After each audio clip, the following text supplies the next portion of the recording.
Hi everyone, and welcome to day one. I'm super excited to start this workshop with you this week. I'm just going to hang on a few minutes for anybody who's going to be joining me. I hope to see some of you here. And for those of you who are going to watch the replay, I hope you guys will comment and question as I go along, because I will make sure to check and get back to you. And we will have Q&A on Friday. So I'm just going to hang out here for a minute. Welcome. And then we'll get started into our first day, day one, how to grow food at home. I'm in the greenhouse. I decided to come in the greenhouse instead of my office. I thought it'd be a lot more nicer out here and we can see some plants and get into it a little bit, hands-on. So like I said, we'll just wait a minute before I dive in and get started with our day one. So let me know you're here, put an emoji, let me know you're here with a comment. Love to be able to see who's here and welcome you.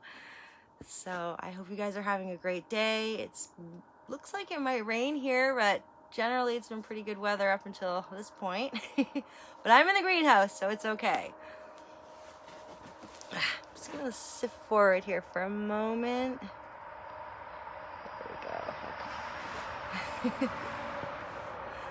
So I hope the setup will be okay. I've never sat in here before. So hi, welcome. I'm just gonna wait for a couple minutes to see who's gonna join us. Let me know you're here with a comment or an emoji, or share if you want. And at any point, comment, ask questions. My papers are blowing away.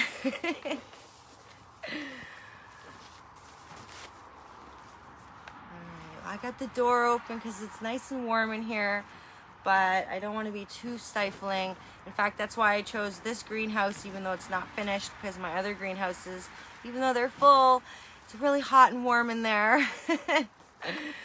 So hi everyone, I hope you guys are having a good day. I'm going to start in just a couple of minutes, just waiting to see who's going to join us. Hopefully lots of you guys will, and we can get started. Just gonna put that there.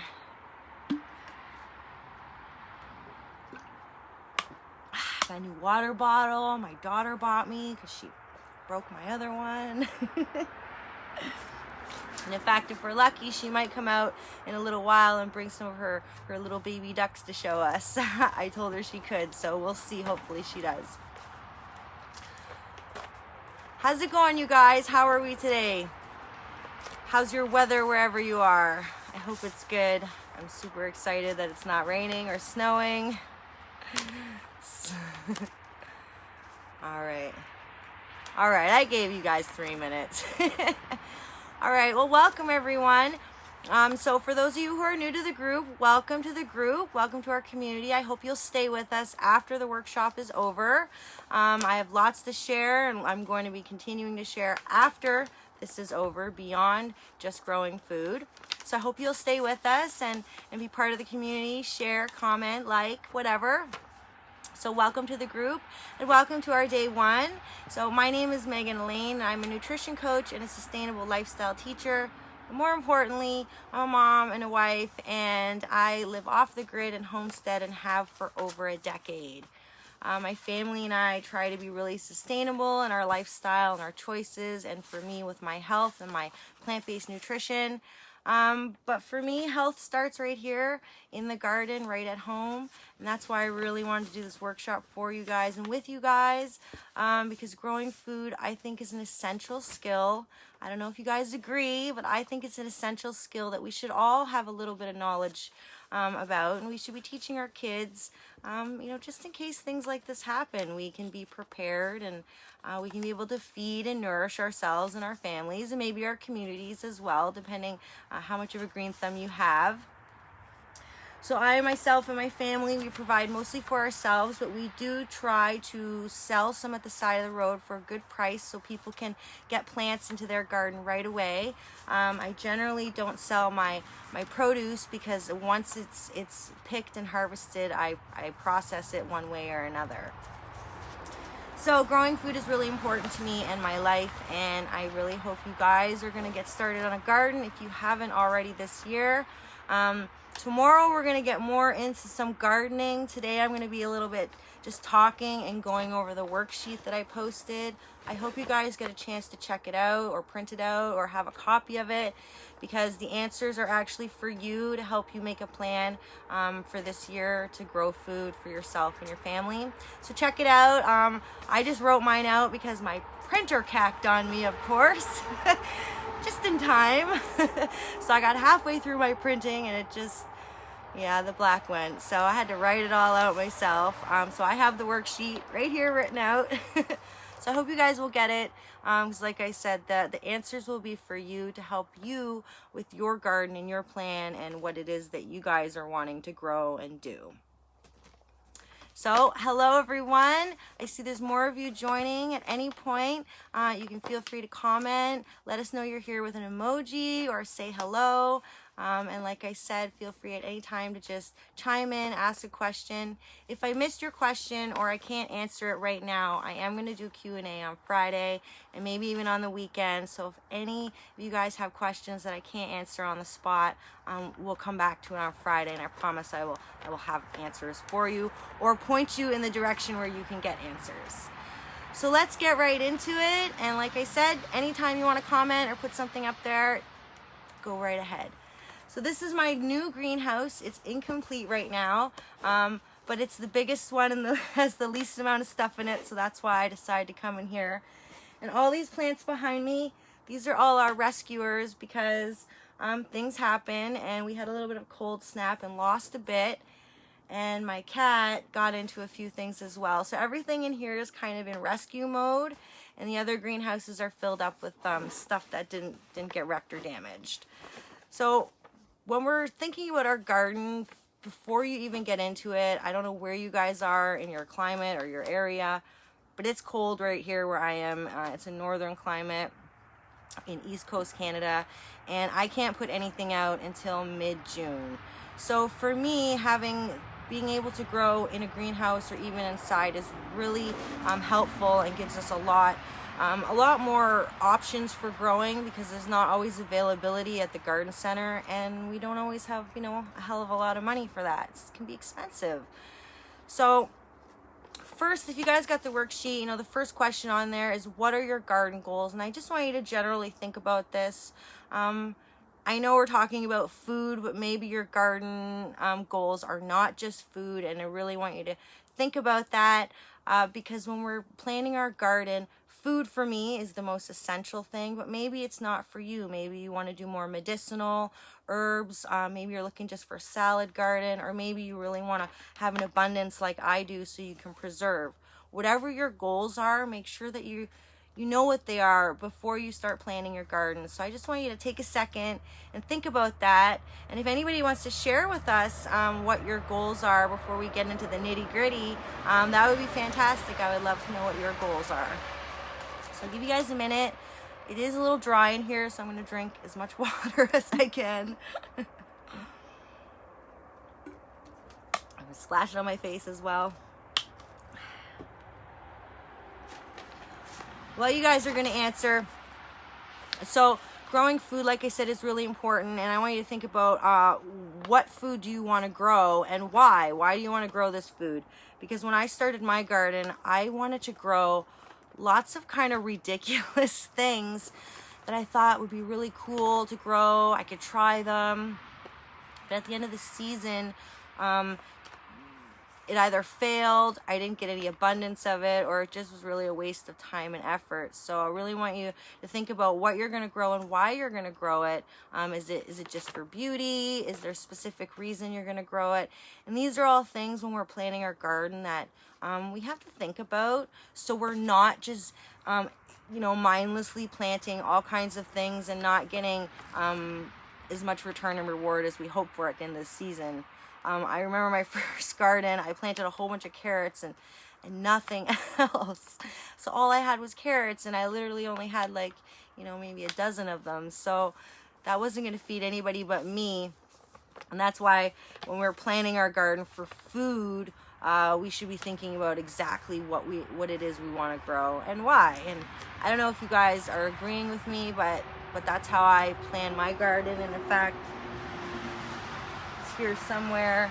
I have a garden plan. There it is. There it is. When I'm done talking, yapping, I'll show you what I drew out for my garden plan and how I plan a little bit. But first, we're gonna get to what you guys need.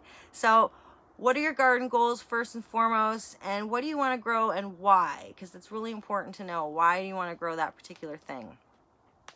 So are you guys going to be starting from seedlings, or are you going to be buying your plants? This is something to think about right now, especially if you're in a colder area, because if you need to do seeds, you need to start them right now, especially if they're anything over 50 to 60 days. You want to have them started so they are ready at a good size to actually go outside when the weather is temperate. So consider that, think about that, it's really important. Are you going to be growing from seed? Are you going to be buying your plants? Are you going to be mixing of both? And if so, what are you starting from seed and what are you buying from the garden center? So think about that, because if you're buying from the garden center, you don't have to have a space ready to keep them warm or lit while it's cold. You can get them right in the bed when you get them. But like I said, if you're going to be doing from seed, right now, literally, you should be getting stuff started. I'll show you just a couple. I have like these trays right here. This one is cauliflower. I have them everywhere filled with seedlings right now.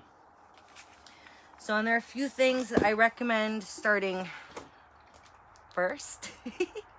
Knock stuff over. Like I said, anything over 50 to 60 days, you should be starting right away. And if you don't know how to start seeds, bigger seeds, I always recommend that we soak for a couple hours. So like sunflower seeds, squash seeds, anything that's bigger, even a bean seed.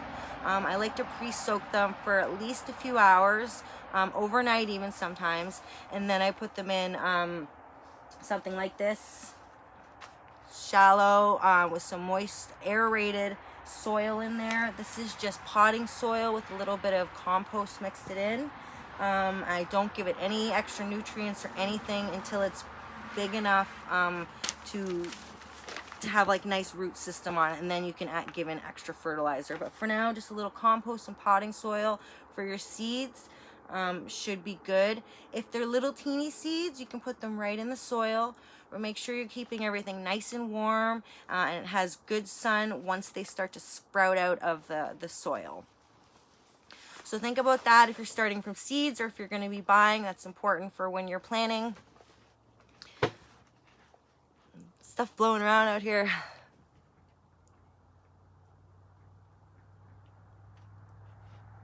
That's good. Here, I'm just going to click so I can read it here. Good, that's good. Yeah, I find you have to start herbs fairly early, just because most of the time they're kind of a pain in the butt. Same with some flowers. If you like growing flowers, they probably should have been started about a month or so ago, depending on the flower, of course. A lot of my medicinal flowers that I have in my garden are perennial, which means they'll come up every single year. So as long as I take care of them in the wintertime, they'll be good. And depending on what herbs you have planted there, Rebecca, they may come back every year. So certain kinds of oregano will come back, certain kinds of rosemary will come back, but not all. Chives will come back every year. Mint is relentless, so make sure if you are planting mint outside of containers, it spreads.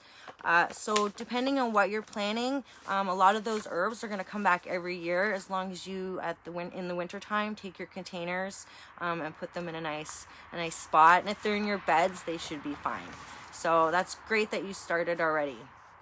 So, and like I said, for anybody else, if you're going to be doing seeds, try to get started as soon as you possibly can. If you have a warm spot in your kitchen that you can put them in, that's really great. I put mine near the wood stove and they germinate really fast. And then I have to keep them alive after that because the rest of the house is cool. But we do pretty good for the most part. So once you've decided if you're going to be starting seedlings or buying them, you need to look at what space you have. This is really important because you may have more space than you think you have.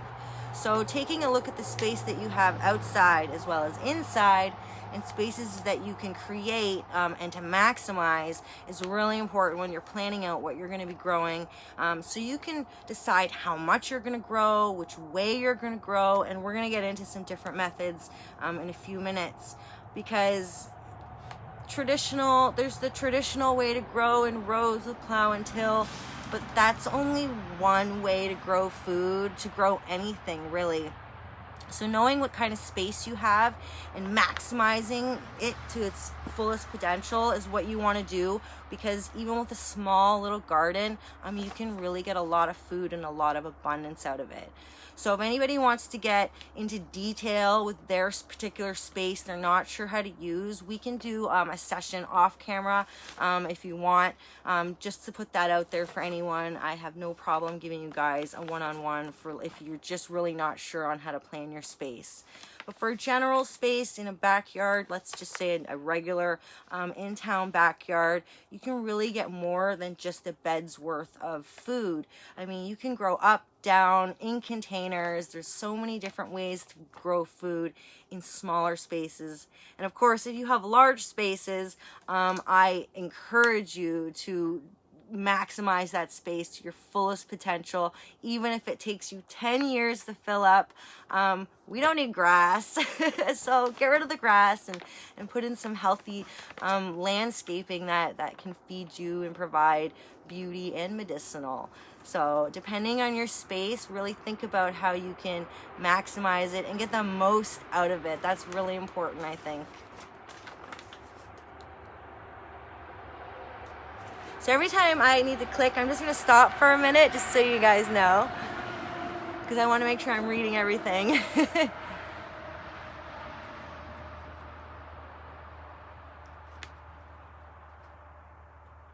Awesome. Well, comment. Whoop, there goes my water again. I'm going to have to move it. Habitat Angel, I'll try to remember, but comment when we're done here, and then I'll DM you and we'll set up. The wind is crazy, and we'll set up a time that works so we can chat, or video or phone. Either way, we'll figure it out, so I can help you with that. Awesome. So okay, space, we're talking about space. My door just blew open. I'm gonna shut that because now it's cold.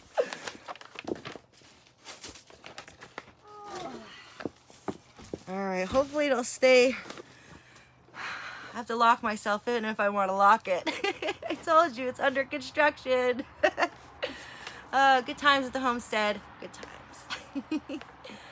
times. So, spaces. Water. Look at, I got it all dirty. My brand new cup.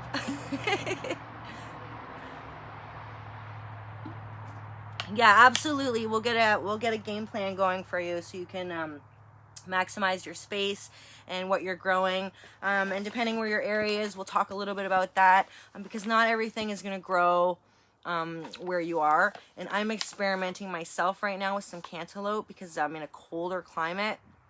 I have had a little bit of success with watermelons outside. We're going to try them in the greenhouse with some cantaloupe this year, so we'll see, because they're kind of a temperate plant. So depending where you are, we'll discuss all that one-on-one. So your space, make sure when you're planning your space, and here I'll get my map out, that you're maximizing as much as you can. Look at this, guys. Okay, so this is a little extreme, but see how far I'm gonna hide from it. So this is the layout of my garden this year. I'm still here. So, and the reason why I did it this way is because everybody in my family this year has decided to take part in it. So instead of a little notebook that I normally have on the counter, I made a big map. So when I'm working part-time at my other job, everybody knows where everything is going to go. And then if we want to change things out, I just got little sticky notes here. And on the back is something that at the end of the week, if you guys stick with me for the whole week, I'm going to post some information that will be really helpful. A whole bunch of links for different videos and things that I've watched throughout the years that have helped me, as well as maybe a couple PDFs and some information, things like companion planting, and a few things that we're going to talk about throughout the week. So I'll put together a little package for anyone who wants to stick with me the entire week. I'll make sure that I can email that out to you, and it'll just be a little resource guide to help you look in different directions for more specific, because we're going to touch base on a whole bunch of different ideas this week. I'm going to show you a few things, but for the most part, there'll be some stuff that you really are going to want to research yourself. So hopefully I can provide you with some good links for that. So at the end of the week, I'll put all together all that stuff, including a list of some companion gardening, which is really helpful if you want to maximize your space and grow lots of stuff together. And also if you're really interested in permaculture gardening. Companion gardening know-how is really important. So at the end of the week, I'll put together a whole bunch of my notes and links, and I'll make sure that I can provide it for all you guys.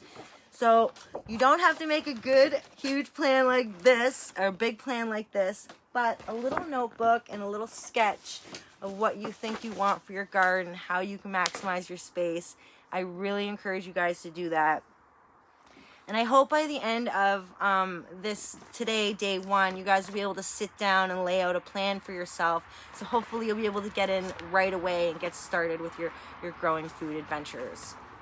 So hi, I see a couple people have just joined us again, or have joined us. So welcome. If you missed the intro, feel free to comment at any time.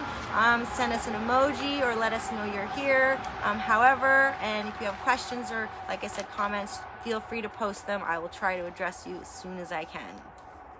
So we're just talking about maximizing our spaces, because it doesn't matter what kind of space you have, you can get something out of it, even if you have an indoor space.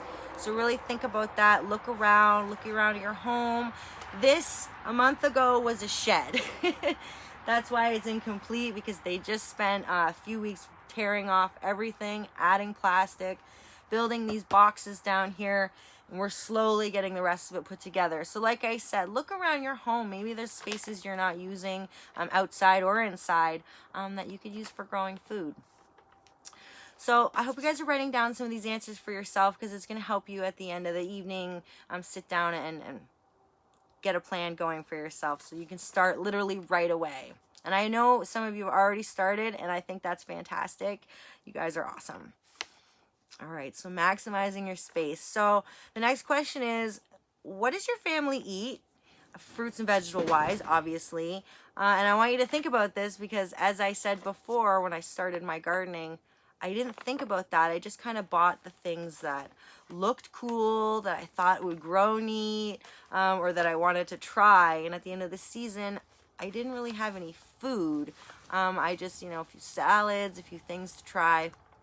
So I want you to think about, what does your family eat a lot of? Because that's something that you should be focusing your crops on. For me and my family, we eat a lot of tomatoes. And what I mean by tomatoes is we eat sauces, pastas, pizzas. I put them in all kinds of sauce and everything, canned tomatoes.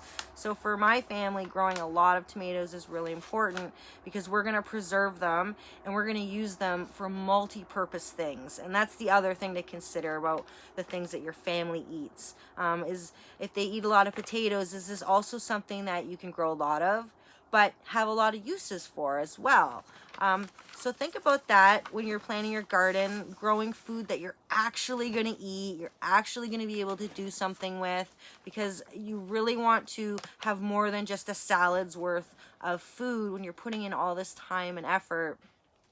You want to be rewarded, and you want to feel good that you've done all this hard work and you're getting something from it.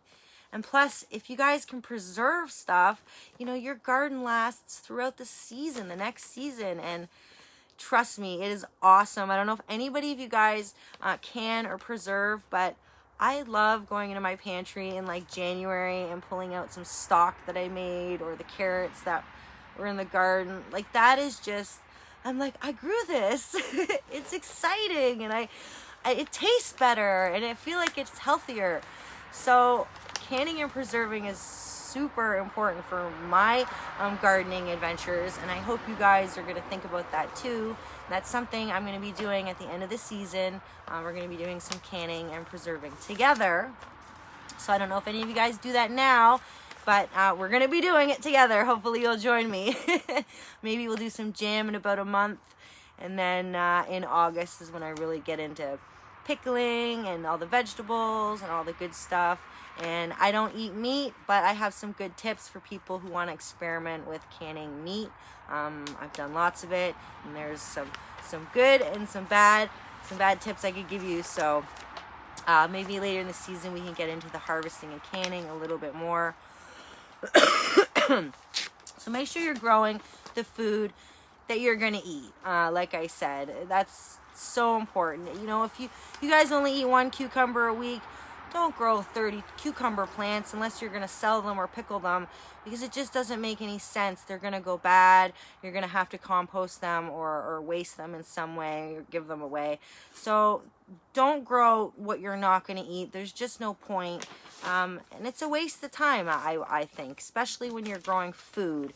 If it's flowers and things like that, well, grow whatever you want, whatever makes you happy, it makes you smile. But if it's food, grow the stuff you can eat, and hopefully you can preserve at the end of the season. Like I said, I'm gonna talk a lot about preserving as I go through my season, and on day 4 this week, we're gonna talk a little bit of different methods of canning, preserving, and storing your harvest. So I'm gonna try to go through the entire grow system this week, starting right here with getting your plan. There goes the wind. I'll just let it freeze out. So making your plan is really important, and then getting started is, obviously the next step. So we're going to try and every day lead you into, hopefully by the weekend, you guys will have your hands in the dirt and things growing for yourself and your family. So now you've got your goals, you're looking at your space, you're going to maximize it, you know what you want to grow, you know that you're going to have to start some from seeds or buy some seedlings, right? We're working out a plan as we go through this, guys. So I really want you to, hopefully you're thinking about everything I'm going through here and the questions, and print it out later if you didn't get a chance, because this is for you. Your answers are your plan. So now you know what you're gonna grow, how much you're gonna grow, because you know you're gonna harvest it or preserve it in some way, one way or another. And if you're not gonna harvest it or you're not gonna preserve it, can it, store it in any way, then you need to remember not to grow too much of it, because you won't be able to keep it for that long. So that's all the things to consider when we're making our plan for the garden. And now I put a little section there, and if you don't have it, I would really like you to think about at least 5 to 10 things that you want to start right away, that you're going to eat, that you're going to hopefully harvest and preserve. Harvest. I keep saying harvest. You're going to preserve. I lost my water. So let you guys think about that for just a second. How's it going out there? How's everyone doing? How am I doing? Am I giving you guys some good tips? Do you have any questions or comments? I'll give you guys a minute to whatever. That door.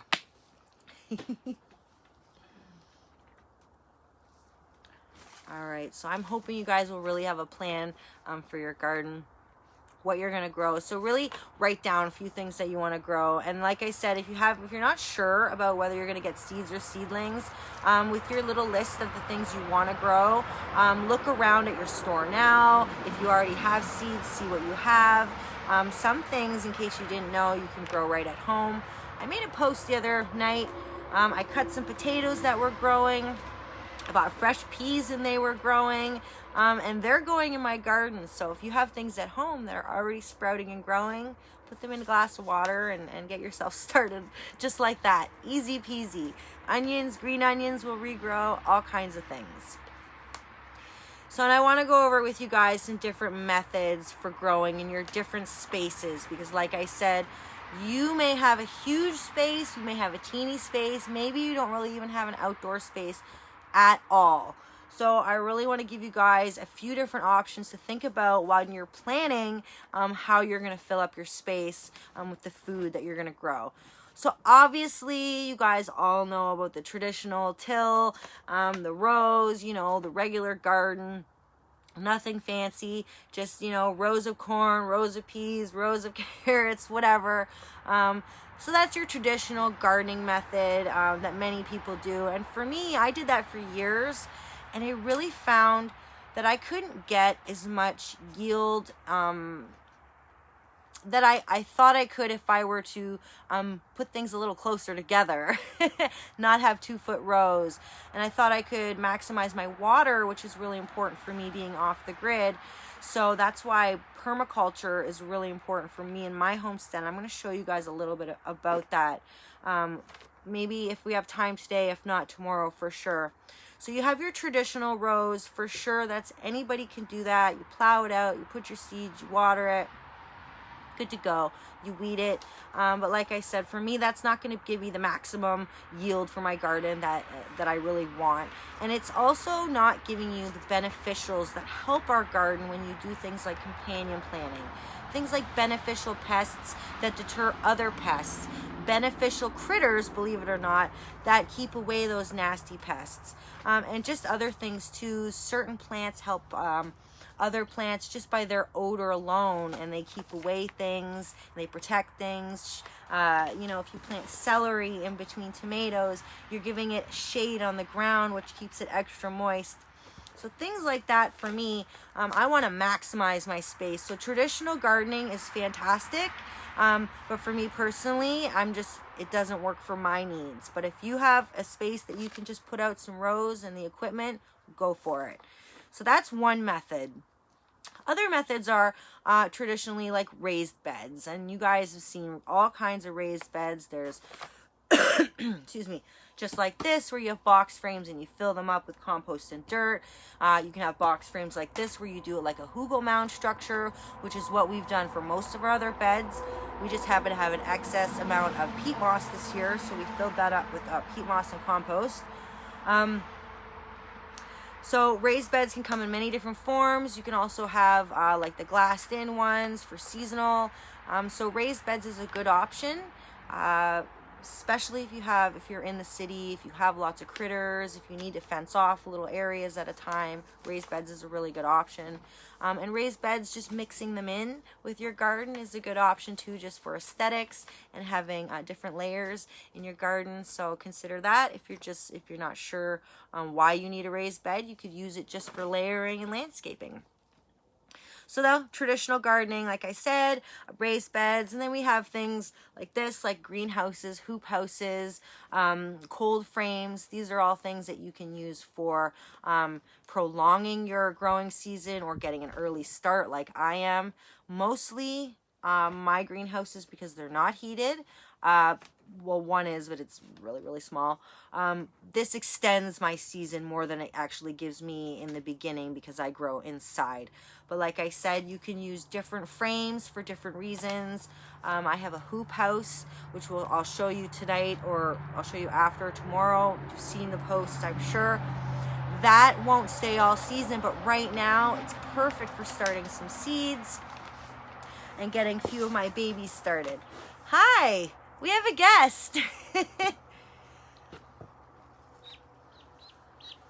So this is one of our newest little family members. This is my daughter's little duck. She has two of them. Did you name them yet?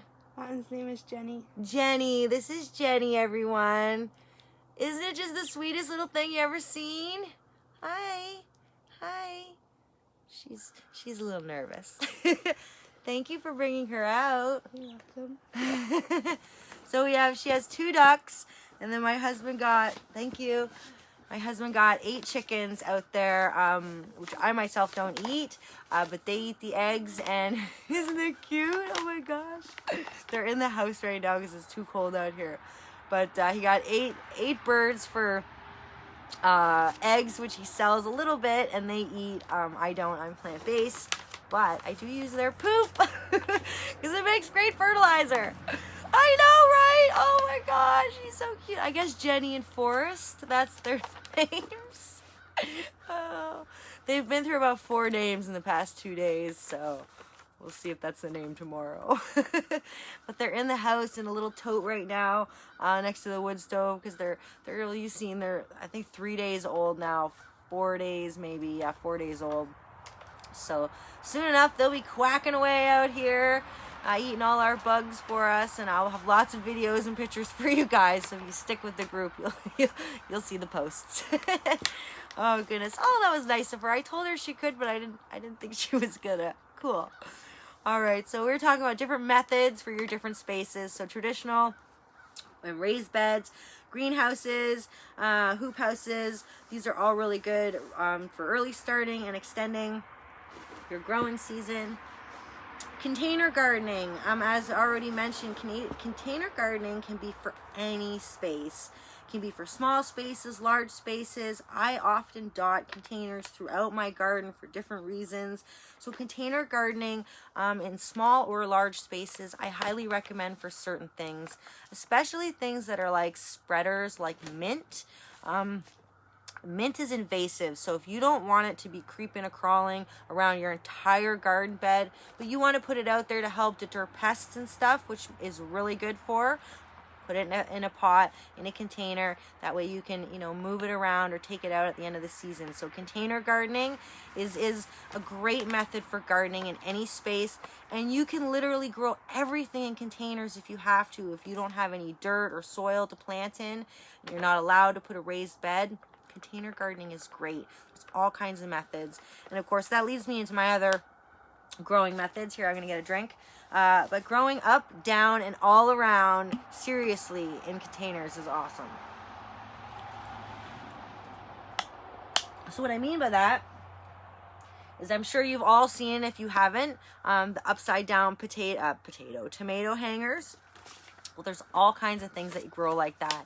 There's all kinds of plants that will grow upside down. There's all kinds of plants that will grow out of baskets, in flower boxes. There's things that you can grow in pots that'll grow up trellises or against a wall, or you can use other plants to help for spreading things. Really amazing using containers and different structures. You can grow all kinds of amazing things in different spaces. So if you're not sure about your space and you're not sure about your rules and regulations, even maybe where you are, consider container gardening. You can always lay out plastic mats underneath it to contain the mess if that's an issue, which I hope it's not. I'm literally living in a pile of dirt right now. Dirt is good for your soul. Depending where you live, and your situation, not everybody might agree. So container gardening is a really good option for growing food, if that's especially if that's your only option. So that's a few to get you started there. What else we got on this list? So if you have larger spaces, we're going to dive into larger spaces now. If you have a larger space like I have, I'm only on about an acre of land. So it's probably about just over half an acre of actual exposed land. The rest of it is trees, and then my house and stuff like that. So we'll say a half an acre, and with that half an acre, we're slowly expanding that into permaculture, food forest, as well as just hugelkultur mounds and a variety of different growing methods. Because first off, our ground is really crappy. So we've had to add in nutrients and build it up over the years, which we're continuing to do. That's why I love the hugel mound method.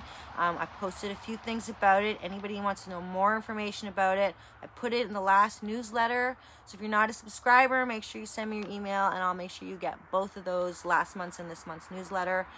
Or we can go over it in a session together. But hugel mounds is how I've raised put raised beds, put nutrients back in my ground, and continue to do so every single year. And this is all part of permaculture. Permaculture, generally, to generalize it, it's nature, it's utilizing nature and emulating nature, using nature to help nature and copying nature. What I mean by copying nature is when you look to the forest and you see the grounds are all swollen in some spots, and there's reservoirs and water, and things are growing in different areas. It's because they're symbiotic together. They work together. Things will grow where there's more light, where there's more moisture. Moisture will collect in certain areas, and that really is just nature doing its thing. So permaculture kind of follows the same concept. Is you're using your land, and you're trying to create a natural environment for growing whatever it is you're growing, hopefully food. And food forests are a really big part of permaculture as well. But if you can combine just even a little bit of all these different techniques to grow a different, all kinds of variety of food, build up your soil at home, you're going to have lots of success. Excuse me, especially if you have a large area. And it may take a few years. Like, we've been here for about 5 years now, and what you see has been accomplished in 4 seasons. Our first season, it was just grass, nothing here, not even a tree in the yard other than what lined the road. So it takes time, and it takes commitment, and it takes a little bit of vision, hence planning and preparing a little bit in advance. So if you have a large space, really consider doing some permaculture spaces, maybe a food forest. These are all really awesome ways to maximize your space and get an abundance and a variety of food. So if you guys have a huge space, think about how you can start, even if it's just with one fruit tree in one little area, and grow from that point. That's what I'm doing. I'm just adding a little bit and growing every season.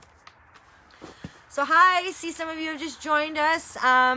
We've gone through all our questions in the worksheet. So if you want to check that out and watch the replay, it's really going to help you make a plan for yourself.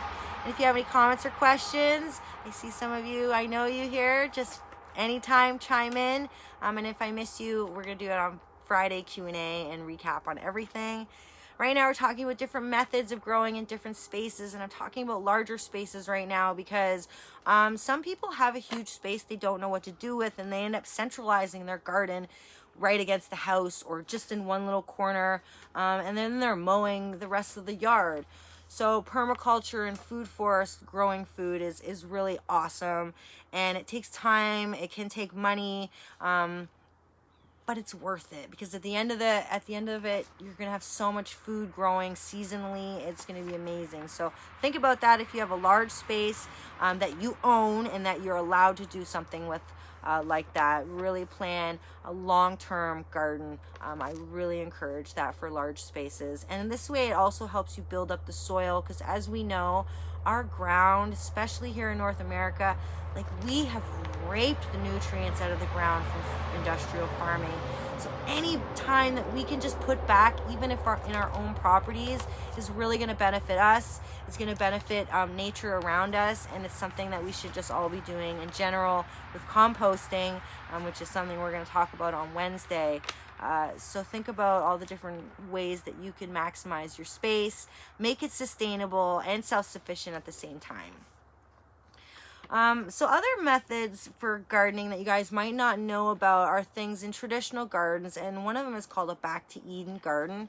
And what this means is generally it's mulching. It's layers and layers of mulch to keep in the moisture, and this works really well if you're in a drier climate. I know some of you there are watching are in Texas. So if you are having a dry spell, putting extra layers of mulch on your garden bed is really going to help you keep in the moisture.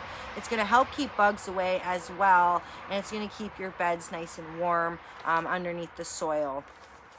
Cool and warm, temperate, I should say, not warm, because anyway, so yeah, layers as deep as you can is really good. And if you're in a cold climate, this can also be helpful to keep your beds temperate and warm, especially if you're using like hoop houses and things like that. This just gives you a little extra. So back to Eden garden, it's just one method using really layers and layers of mulch.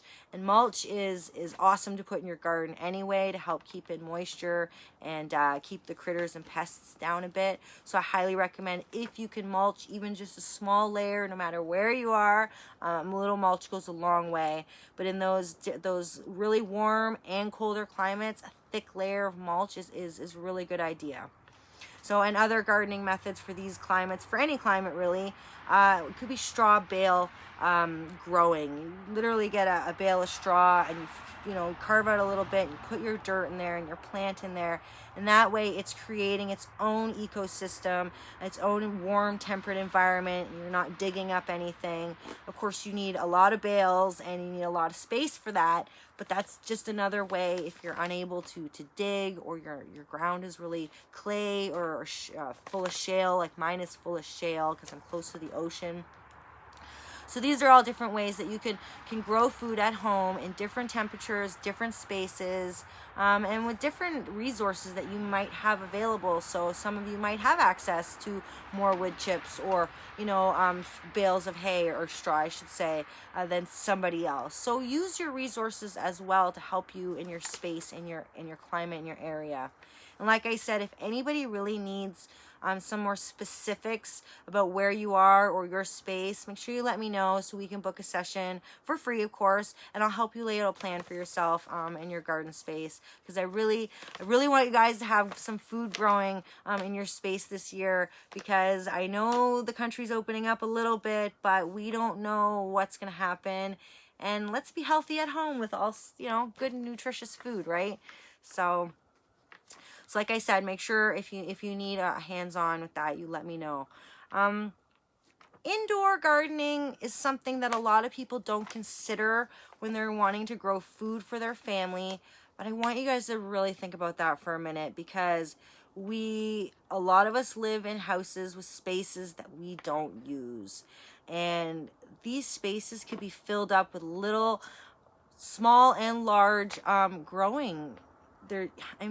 Hydroponics, aquaponics, aeroponics. There's all kinds of different methods for growing inside your house, large and small. I mean, you could have continuous microgreens, continuous salad, continuous herbs, even small root vegetables. There's a way to grow them inside your house. So if you have a space you're not using, consider putting in a little light, you can get those automated aeroponics, and just see what's available for your space. And if you have the money, invest in something. It's worth it for your health. There's been all kinds of studies of some of these indoor aeroponics and aquaponics setups, and the nutrient value in the food is so rich and dense, like nothing we get from the grocery store or the farm market. So think about that if you're in it for health or nutrition. I grow a lot of microgreens at home, because obviously I'm a nutrition coach and I'm plant-based. So that's just one way for me personally to have extra nutrients at home. So look at your spaces, guys, because I bet you there's lots of things that you could do right inside, even if it's as simple as an herb box in a bright window all the time. We can grow food all over the place. It doesn't just have to be in a square plot in our backyard.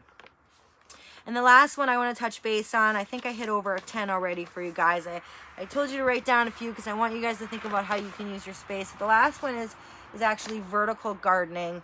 And this one can be, you can do this with all three of the ones I just mentioned: hydroponics, aquaponics, and aeroponics. And vertical gardening it's so cool. If you guys don't know what it is, go to YouTube and check it out. They literally have rooms or greenhouses, depending on what you're looking at, and it's just plants growing up tubes, and it's either being sprayed with water, or they have, the hydroponic system, however they have it set up. But it's really cool. Just towers of food, the amount of food they can put in a small space with vertical gardening.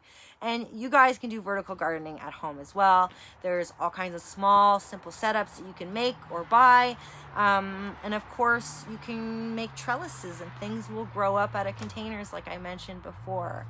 So I just gave you guys over 10, probably more ways, different methods that you can grow right at home. And I hope you will sit down tonight and make a plan of action for your garden and yourself, because tomorrow I'm going to be in the garden a little more, and we're going to get a little more hands-on. In fact, let's take a walk out there before Facebook kicks me off. So we have about 10 minutes before they do. So if you guys have any questions while I'm walking around, now's the time. So right behind me here, things that are in survival mode because they got a little bit damaged. We got kale. I got all kinds of zucchini, pumpkins, cucumbers, some eggplant behind me, which we're experimenting with. What else I got?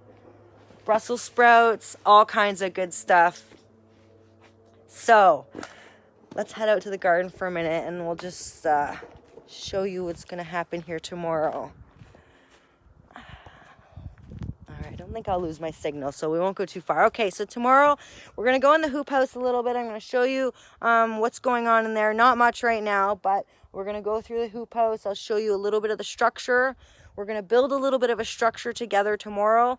And then over there in that little section, I have some apple trees and pear trees. So I'm going to show you guys how to put together a simple hugel mound permaculture style bed. And we're going to do that together live. Hopefully I get my camera set up so it won't be too wonky. And then we'll go through a little bit of the gardening together. And if you guys have questions on starting seeds or anything like that, tomorrow we're going to talk a bit about that a bit more. So tomorrow, hands-on in the garden. You can see the chickens. We got some chickens.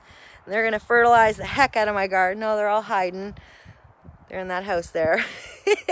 So you see there's another greenhouse. So that's day one, guys. And I see you don't have any questions or anything. And that's cool because we're going to come back on Friday. Let's go back to the greenhouse. It's a bit cold.